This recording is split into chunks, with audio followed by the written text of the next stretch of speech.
Salman Prince এর বাপ এর দাদু এরা পরকিত আরবিয়ান নয়, অন্য দেশ থেকে ইয়ামান থেকে উঠে এসে এরা এখানে বসবাস করছে। এক সপ্তাহ আগে কিয়ামতের আলামত নিয়ে নেন, কিয়ামতের আলামত শুনেলেন। কিয়ামতের আলামতের মধ্যে মারাত্মক আলামত, মক্কা মদিনার লোক দিন থেকে সরতে শুরু করবে। কিন্তু যারা পরকিত মক্কা মদিনার বাপদাদুদের বাসিন্দা, রসুলের হাদিস আছে, তারা কোনোদিন পদভ্রষ্ট হবে না। সালমান প্রিন্স এর বাপ এর দাদু এরা পরকিত আরবিয়ান নয়, অন্য দেশ থেকে ইয়ামান থেকে উঠে এসে এরা এখানে বসবাস করছে। এক সপ্তাহ আগে কিয়ামতের আলামত নিয়ে নেন। এক সপ্তাহ আগে আরবের রিয়াদে একটা কনসার্ট হয়েছে, যে কনসার্টের ওপরে পৃথিবীর বিখ্যাত ড্যান্সাররা ড্যান্স করেছে, র্যাম্পে চলেছে। সেখানে ড্যান্স করেছে কে? তার নাম হচ্ছে জেনিফার লোপেজ, এবং মহিলাটা পুরো উলঙ্গ, এবং তার যে ছবিটা উঠছে পেছনে স্ক্যান তৈরি করা হয়েছে, স্ক্যানটা হচ্ছে কাবা ঘর, স্ক্যানটা হচ্ছে কাবা ঘর, আর কাবা ঘরে ওই ন্যাংটো মেয়েটার ছবি উঠছে। আর আরবের বাদশা মাথায় রুমাল দিয়ে লম্বা জামা পরে হারামখোররা হাততালি মারছে, মজা নিচ্ছে। আল্লাহর কসম লেখেলেন, আমি ইয়াসিন মারা যেতে পারি। আপনারা এটা ভাববেন না মিডল ইস্টে চিঙ্গারি উঠেছে, আরব বেঁচে থাকবে, কুয়েত বেঁচে থাকবে, দুবাই বেঁচে থাকবে, গোটা বিশ্ব জড়াবে এই যুদ্ধে। মিডল ইস্টের যুদ্ধে গোটা মিডল ইস্ট জড়িয়ে পড়বে, এই আরবও জড়াবে। আজকে ফিলিস্তিনের 40-42 হাজার শিশু, নিরীহ শিশু মারা গেছে, তাদের চোখের পানি কহর হয়ে পড়বে। এই সালমান প্রিন্সেরও চোখে পানি পড়বে, তার দেশের মৃত্যু দেখে। মৃত্যু ঘন্টা তোমারও দেশে বাজবে, তুমি রেডি হও। তোমার গান বাজনা, তোমার ড্যান্স আর কাবাহরে তৌহিন, তোমার উপরে আল্লাহর গজব খুব তাড়াতাড়ি নাজিল হবে, তুমি রেডি হও। আপনারা কি মনে করছেন যেখানে নবীজি শুয়ে আছে, মক্কা মদিনা আছে, সেই দেশে কি আল্লাহর আযাব আসতে পারে না? অবশ্যই আসবে। যখন দিন থেকে সরে যাবে, এটা কোরআনের বাণী, আমার দিন থেকে সরে যাবে, আমার রাস্তা থেকে সরে যাবে, রাসূলের আখলাক থেকে সরে যাবে, আমি জালিম বাদশা পাঠিয়ে দিয়ে বদলালুম। তাদের অবস্থা এই হবে যারা কাবা ঘরে তৌহিন করে, কাবা ঘরে ন্যাংটো মেয়েকে ড্যান্স করিয়ে তৌহিন করে। এটা কিয়ামতের আলামত। অথচ জানেন হাজার হাজার শিশুর কাছে খাবার নেই ফিলিস্তিন গাজায়। অথচ বড় দুঃখ লাগে, একজন মা, তার সব চলে গেছে, স্বামী থেকে শুরু করে পরিবার ধ্বংস হয়ে গেছে, বাড়ি ধ্বংস হয়ে গেছে, তার 3টে বাচ্চা তার কাছে আছে এবং সে জীবিত আছে। মিডিয়ার সামনে চোখের পানি ফেলিয়ে বলছে 15 দিন কোনো খাবার পাইনি। আল্লাহর কসম, আল্লাহ যদি মানুষের মাংস খাওয়া জায়েজ করত, হালাল করত, আমি আমার শরীরের মাংস কেটে আমার বাচ্চাদিকে রান্না করে খাওয়াতাম। অথচ এরা হাজার হাজার কোটি টাকা দিয়ে কনসার্ট তৈরি করে গান আর বাজনা মজ আর মস্তি করছে। বড় কষ্ট লাগে। সাহাবীরা ইসলামের জন্য জদ্দোজিহাদ করেছে, ইসলামের জন্য তাদের জান মালের কুরবানি হয়েছে। আজকে বড় কষ্ট লাগে, আপনার কাছে মসজিদের জন্য হাত পাতলে আপনার দ্বিধাবোধ হয় যে টাকা দেবো না। আপনার কাছে হাত পাতলে মাদ্রাসার জন্য দিনের খাতিরে কোরআনের মহব্বতে আপনার পকেট থেকে টাকা বের হয় না। হাইরে মুসলমান, তোমাকে জান দিবার প্রয়োজন নেই এই যুগে। কেউ যদি শুনেলেন খালি মসজিদে দান করে, আপনি শহীদের সমান মর্তবা পাবেন। চলে বলুন সুবহানাল্লাহ। ইসলামকে বাঁচানোর জন্য দুঃখ লাগে, সাহাবীরা জান মাল বিবি বাল বাচ্চার কুরবানি করে দিয়েছে। হযরতে আম্মার ইবনে ইয়াসির তার মায়ের 2 পায়ে উট বেঁধে দুদিকে তাড়িয়ে দিয়েছে, আঁখ ফাড়ার মতো ফাড়া গেছে। হযরতে সাইয়্যিদনা বেলাল হাবশী রাদিয়াল্লাহু তাআলা আনহু কোমরে দড়ি বেঁধে উটের পেছনে বেঁধে উটকে তাড়িয়ে দিয়েছে, পিঠের চামড়াটা কোমরে চলে এসেছে। আল্লাহর কসম, কলমা থেকে সরেনি, তারা টিকে রয়েছে কলমার ওপরে। আপনি ভেবে দেখুন, যুদ্ধের ময়দানে হযরতে আমির হামজা রাদিয়াল্লাহু তাআলা আনহু তিনার বুকটা চিড়ে কলিজা থটটা বার করে চিবিয়েছে, তার নাম হিন্দা। আল্লাহ তাকেও ঈমান দান করেছেন। এখনো পর্যন্ত আপনার উহুদের প্রান্তরে 70 জন সাহাবীর কবর ব্যারিকেড দিয়ে ঘেরা আছে, সেইখানে শুয়ে আছেন আপনার হযরতে আমির হামজা রাদিয়াল্লাহু তাআলা আনহু। ইসলামকে বাঁচাবার জন্যে, ইসলামকে টিকাবার জন্যে আল্লাহ নবী সাহাবীরা জানমালের কুরবানি দিয়েছে। আজকে মুসলমান, জান দিতে বলা হয়নি, মাল দিতে বলা হয়েছে, তাও মুসলমান পেছনে, তাও আপনি পিছিয়ে, যে আপনার মাল দ্বারা আপনার মসজিদকে আপনি বাঁচাতে পারবেন না, আপনার শ্রম দ্বারা আপনি মসজিদকে বাঁচাতে পারবেন না, আপনি কোরআনের পক্ষে নেই। এটাই হচ্ছে দুঃখের। হাইরে মুসলমান, আপনি মনে করছেন বেঈমান কাফেররা ঠান্ডা মাথায় আপনাকে দিয়ে জিনা করাচ্ছে, ঠান্ডা মাথায় আপনাকে দিয়ে জিনায় লিপ্ত হচ্ছে আমার আপনার সন্তান।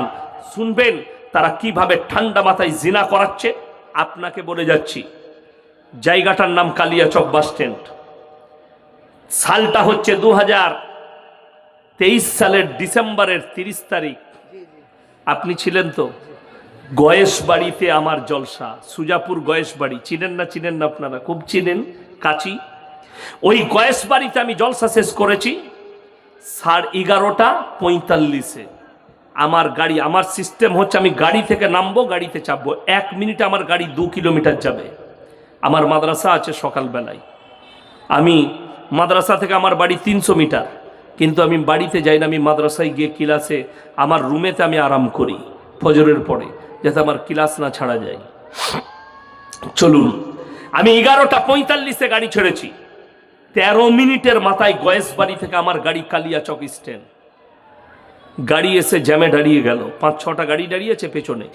আমার ম্যানেজারকে বললাম, নেমে দেখো কিসের জ্যাম এত রাত্রিতে, কিছু হলো? ঘুরে এসে কি উত্তর দিচ্ছে জানেন? 100টার মতো যুবক গোটা দুদিকটা হাই রোড ঘেরে রেখেছে, আর মধ্যেখানে 1 লক্ষ টাকার খালি বোম বিছিয়ে রেখেছে। 5 জানুয়ারি পালন করবে, তারা কেউ অমুসলিম নয়, প্রত্যেকটা মুসলমান। আর প্রশাসন বাবুরা গার্ড দিয়ে রেখেছে, এরা বোম ফাটাবে, 5 জানুয়ারি পালন করবে। কাঁটাই যখন 12টা বাজলো, বোমগুলো ধরিয়ে দিল। কমপক্ষে 10 থেকে 15 মিনিট থেকে 20 মিনিট খালি বোমগুলো ফাটলো।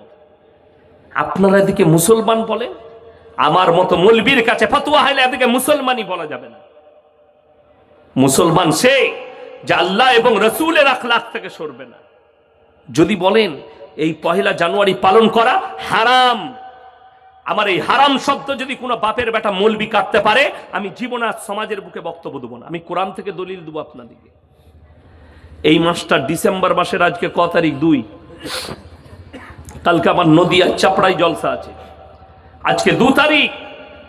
আপনাকে বলে দিই, 25শে ডিসেম্বর মুসলিমদের যুবকরা পালন করছে। যদি এখানে না দেখেন, মালদা টাউনে দেখতে পাবেন। খ্রিস্টানদের গির্জায় গিয়ে কয়েকশো মুসলমান যুবক লাইনে দাঁড়াচ্ছে। আমার বর্তমান টাউনে আমি দেখেছি। কলকাতায় কয়েক হাজার স্টুডেন্ট, মুসলিমদের যুবক যুবতী, তারা গির্জার সামনে গিয়ে গির্জার ভেতরে আশীর্বাদ নিচ্ছে। এই জানেই না এর হাকিকত কি, এটার পক্ষে গেলে কি হতে পারে। আমরা ঈসা নবীকে বিশ্বাস করি, সবাই করবেন, জোরে বলুন ইনশাআল্লাহ। এটা একটা ইমানের অঙ্গ, যে আমি যতগুলো নবী পাঠিয়েছি এদিকে যেন এরা নবী বলে, পয়গম্বর বলে বিশ্বাস করে। এটা রাসূলের হাদিস এবং কোরআন, এটা আপনারা বিশ্বাস করবেন। কিন্তু শুনেলেন, এই যুগে আমল কার হবে? কথা বলে না, কার কথা? আমরা কাকে মানি? নবী মুহাম্মদ সাল্লাল্লাহু আলাইহি সাল্লামকে। আমল হবে রাসূলের কথায়। বড় কষ্ট লাগে, দুঃখ লাগে। আমি অনেক দিন আগে, আজ থেকে 10 বছর আগে, 10 থেকে 12 বছর হবে, মুর্শিদাবাদের লালবাগে এক জায়গায় জলসা করছিলাম। তো একজন বেচারা কোথা থেকে এসেছিল জানি না, সে প্যান্ট শার্ট পরে এসেছিল বায়ান করার জন্যে। তো তাকে কিছু মৌলবি সেখানে আপত্তি করলো যে প্যান্ট শার্ট পরে স্টেজে বায়ান করতে দেবো না, আপনাকে পাঞ্জাবি পরতে হবে। তো মার্কেট থেকে একটা কিনে এনে দিল না কার দিল, সেটা পরে সে বায়ান করলো। এবং স্টেজে সেই মৌলবিদিকে, সাধারণ ছেলে, সেই মৌলবিদিকে ছোট করার জন্য সে তার বক্তব্যকে কোন দিকে নিয়ে যাচ্ছে? ওয়াজাউ আলা কমিসিহি বিদাবিন কাদিব ক্বালা বাল সাওয়ালাত লাকুম আনফুসুকুম আমরা। কামিজ মানে শার্ট। সে বলতে চাইছে, সে মানুষকে বোঝালো ইউসুফ নবী কোরআনে আছে ওয়াজাউ আলা কমিসিহি বিদামিন কাদিব, ইউসুফ নবী 60 পড়েছে তাই আমি 60 পড়েইছি, মৌলবীরা আপত্তি করবে কেন? এরপর অনেক লোক বললে দামি কথা বলেছে, বেচারা সভাপতি আরো দুটো মৌলবী চুপচাপ বসে গেছে, তাদেরকে অপমান করছে। আমি স্টেজে গেলাম, সিটে না, বসুন এখানে। আপনি মোহাম্মদ সাল্লাল্লাহু আলাইহি সাল্লামের অনুসারী না আপনি ইউসুফ নবীর অনুসারী? বলে আমি মোহাম্মদ সাল্লাল্লাহু আলাইহি সাল্লামকে মানি। আমি বললাম তুমি তোমার ভুলটাকে ঢাকার জন্যে, তুমি তোমার ভুলটাকে সত্য প্রমাণ করাবার জন্যে তুমি ইউসুফ নবীর আমলটাকে বলছো আমার আমল। ওই ইউসুফ নবীর ঘটনাটা দেওয়া হয়েছে শিক্ষা নেওয়ার জন্য, আমল করার জন্য নয়। কি করার জন্য? শিক্ষা নেওয়ার জন্য। ওখানে অনেকগুলো জ্ঞান আছে, আল্লাহ কোরআনে বলেছে তোমরা এখান থেকে জ্ঞান অর্জন করো, কিন্তু আমল হবে রাসূল আকরাম সাল্লাল্লাহু আলাইহি সাল্লামের আমলটাই আমল। তুমি বলতে পারো ইসলামে যে কোনো পোশাক পরা জায়েজ আছে, জায়েজ আছে, কোনো অসুবিধা নেই। আপনি প্যান্ট পরতে পারেন, শার্ট পরতে পারেন, গেঞ্জি পরতে পারেন, সাতার ঢাকা নিয়ে শর্ত। আপনি একটা বস্তারও জামা পরতে পারেন, পয়সা নাই, বস্তাকে জামা করে পরছেন, কোনো অসুবিধা নাই। শরীর ঢাকা হতে হবে, সাতার ঢাকা হতে হবে, ওইটা প্রবলেম নয়। কিন্তু দলিল দিচ্ছে নিজেকে বাঁচাবার জন্যে একটা নবীর আমলকে নিয়ে। চলুন, যারা এই 25শে ডিসেম্বর কেক কিনে খাবে, হারাম খাবে তারা।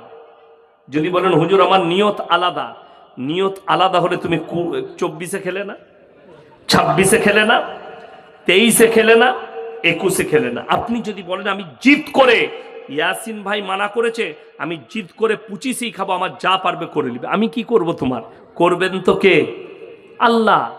কোরআন খুলে গায়রিল মাগজুবি আলাইহিম ওয়ালাদ-দাল্লিন, মাগজুম মানে ইহুদি আর দাল্লিন মানে নাসারা, এই দুটো দলই পদভ্রষ্ট এবং এদের যারা অনুসারী হবে তারাও পদভ্রষ্ট হবে। কোরআন সূরা ফাতিহা একবারই শেষ আয়াত, তাফসীরের মধ্যে গেলে দেখতে পাবেন। আমার ভাই আগে চলুন, আল্লাহ তাআলা কিয়ামতের দিনে ঈসা মাসীহকে দাঁড় করাবেন। কেন? খ্রিস্টানরা 3টা আল্লাহকে মানে, সবাই বলুন কটা? কটা? 3টে।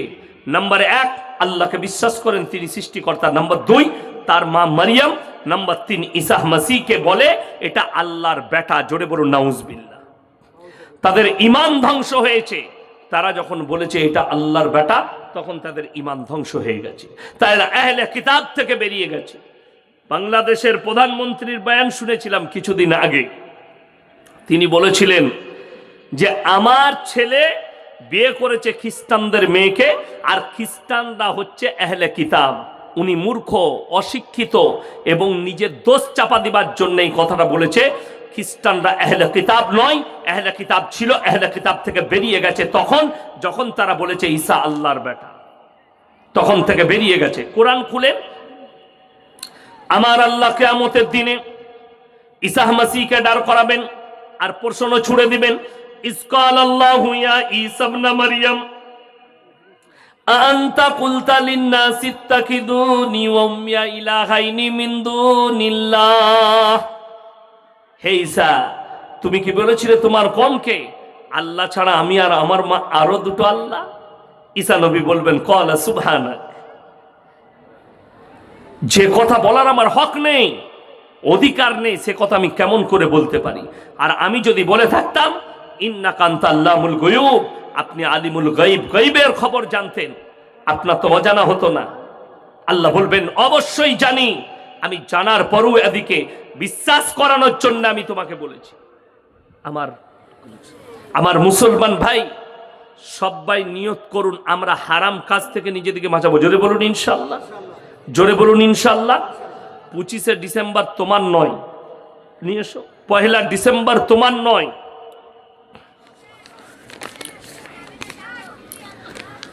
বাংলাদেশের ইসকন নিষিদ্ধ হয়েছে, কিন্তু কেন? দেখুন, ইসকন এখনো নিষিদ্ধ হয়নি। বাংলাদেশের অবস্থা মারাত্মক খারাপ।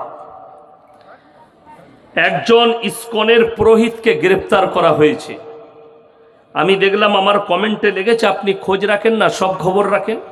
সত্যিকারই বলছি আমি কিছুই জানি না তিনি কেন গ্রেফতার হয়েছেন, তিনার নামে কি অপরাধ হয়েছে জানি না একজন বলি বাংলাদেশের মানুষকে বলবো, তবে আমি দেখলাম ভারতের ঝান্ডাকে কোনো স্কুলের সামনে বিছিয়ে তার উপরে পা দিয়ে যাচ্ছে। তোমরা মনে করছো এটা মহান কাজ করছি? একটা কথা মাথায় রাখবে, আমরা ভারতবাসী, ভারতের মুসলিম, আমাদের দেশের প্রতি আমাদের মহাব্বত আছে না নেই? আপনারা অনেক মুসলমান জানেন না, এই ঝান্ডার যে কালারগুলো দেখছেন, এই কালারগুলো যিনি দিয়েছেন তিনি একজন মুসলিম ব্যক্তি। জোরে বলুন সুবহানাল্লাহ। একজন মুসলিম ব্যক্তি দিয়েছেন। ওই জন্যে আমি অনুরোধ করব বাংলাদেশের মানুষকে, আমাদের ঝান্ডার তৌহিন করবেন না। আমরাও চাইলে তোমাদের ঝান্ডাকে পোড়াতে পারি, আমরাও তোমাদের ঝান্ডাটা পায়খানায় ব্যবহার করতে পারি, কিন্তু কোনো ভারতবাসীকে দেখেছ, হিন্দু হোক কিংবা মুসলিম হোক, তোমাদের ঝান্ডা তৌহিন করেনি। তোমরা শিক্ষা দিলে বড় কষ্ট লাগে। ভারতে যেমন মুসলিমদের ওপরে নির্যাতন হচ্ছে, একের পর এক মসজিদের নিচে বলছে মন্দির আছে, বড় কষ্ট লাগে, দুঃখ লাগে। মন্দিরগুলো সব মসজিদের তলায় খুঁজছে। সার্ভে করতে হবে। আমিও নিয়ত করেছি, আমি কেস করব, দিয়ে বলবো আমাদের কলকাতার হাইকোর্টের নিচে আমাদের একটা মসজিদ আছে, কুড়ে দেখব। যাই হোক, বাংলাদেশের মানুষকে বলবো আমাদের দেশকে সম্মান করতে শিখুন, মানুষকে সম্মান করতে শিখুন। প্রত্যেকটা দেশের একটা জাতীয় পতাকার একটা মূল্য আছে। আমরা আমাদের দেশকে মহব্বত করি, দেশের জন্যে আমরা প্রাণ দিতে রাজি আছি। আমাদের উলামারা প্রাণ দিয়েছে। ইসকন কি ধরনের সংগঠন বিস্তারিত বলবেন? আমি জানি না ইসকন কি ধরনের সংগঠন, তবে ভারতেও আছে, আপনার মায়াপুরে ইসকন আছে আমি শুনেছি। তবে আমি আর বিস্তারিত না জানা পর্যন্ত, যে সম্পর্কে জ্ঞান নেই সে সম্পর্কে বক্তব্য দেওয়া ঠিকও নয়। আমি এটা জানি না, অর্থাৎ আমি বলবো না। আমাকে এক জায়গায় মেদিনীপুরে বলেছিল, হুজুর শিবলিঙ্গ নিয়ে কিছু বলুন।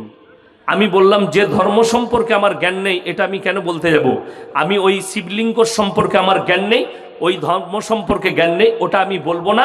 আমাকে যদি বলো যে আমার লিঙ্গ নিয়ে বলেন, কিভাবে মুসলমানি হবে, পানি কিভাবে লুবো প্রসাব করে, ওটা আমি বলতে পারবো। বর্তমানে ভারতে কিছু নিউজ চ্যানেল বলছে ভারত এবং বাংলাদেশের মধ্যে যুদ্ধের আশঙ্কা। যুদ্ধ যদি হয় তা হবে, কেউ চাইলে যুদ্ধ হবে, তবে আমি চাই শান্তি।